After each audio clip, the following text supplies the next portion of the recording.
বন্ধুরা, মুখোশ কিচেনের নতুন একটি রেসিপিতে সকলকে স্বাগত জানাই। দেখুন, এখানে রেখেছি আমি এই 500 মতো দুধ। দুধটা ছিল গুঁড়ো দুধ। উষ্ণ গরম জলে এটাকে আমি চার চামচ বড় চামচের এইগুটা গুলিয়ে নিয়েছি। এই দুধটার মধ্যে আমি এখন দিয়ে দেবো, এখানে রেখেছি এই যে এই 4-5টা খেজুর আর এখানে কিছুটা কিশমিশ, এইটাকে দিয়ে দেবো। দিয়ে এটা জালে বসিয়েছি। এখন ওইটা আর এটার মধ্যে দিয়েছি আমি কিছুটা 1 চামচ মতো বাটার দিয়ে এখানে আমি রেখেছি এই যে আমন্ড কুচিয়ে, কাজু বাদাম আর এখানে পেস্তা। এই কটা আমি এখানে একটুখানি লাল করে এটাকে ভেজে নেব।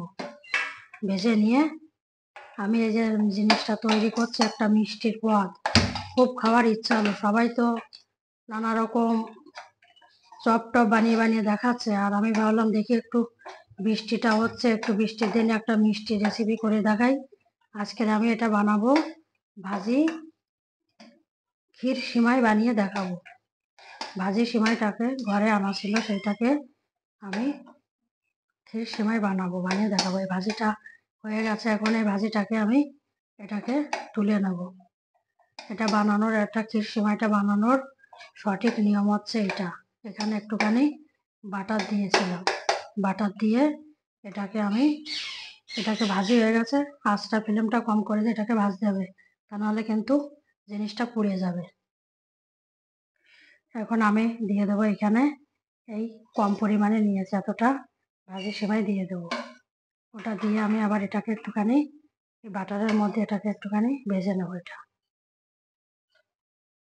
ওদিকে দুধটা আমার রেডি হয়ে যাচ্ছে। এটাকে একটুখানি ভালো করে ভেজে নিয়ে তারপরে দুধটার মধ্যে দিয়ে দেবো। এখন এই সিমাইটি আমার ভাজি হয়ে গেছে, আর এখানে এই কড়াতে আমার এই যে দুধটা ফুটে উঠেছে। এখন এই ফোটানো দুধটাকে আমি এটার মধ্যে দিয়ে দেবো। দিয়ে এটাকে ভালো করে এটার সঙ্গে ভালো করে মিশিয়ে নেব।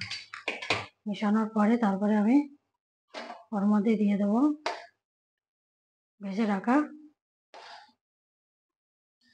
পেস্তাগুলো দিয়ে দেবো।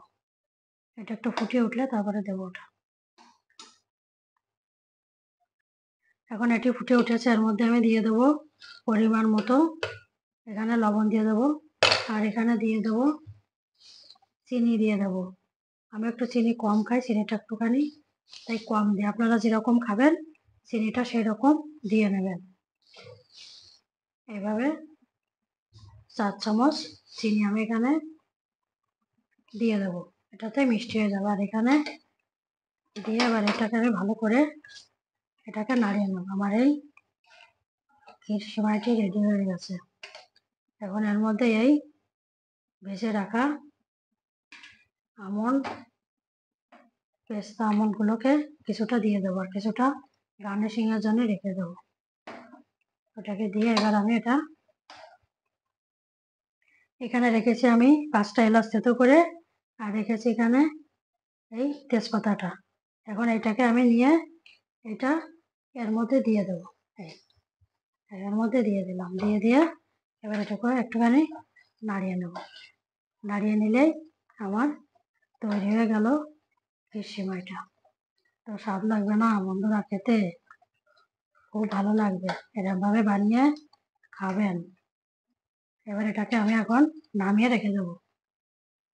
দেখুন বন্ধুরা, কত সহজ পদ্ধতিতে এই ক্ষীর সিমাইটা বানিয়েছি। এইভাবে বাড়িতে মিষ্টির পদ চটজলদি বানিয়ে খাবেন, দেখবেন কত ভালো লাগে। এইভাবে বানাবেন। আর আমার এই রান্নার ভিডিও পেতে মুখোশ কিচেন চ্যানেলটিকে সাবস্ক্রাইব করবেন, লাইক করবেন, শেয়ার করবেন, আর কমেন্ট করে জানাবেন কেমন লাগলো। আর আপনারা সবাই ভালো থাকবেন, নিজেদের দিকে খেয়াল রাখবেন।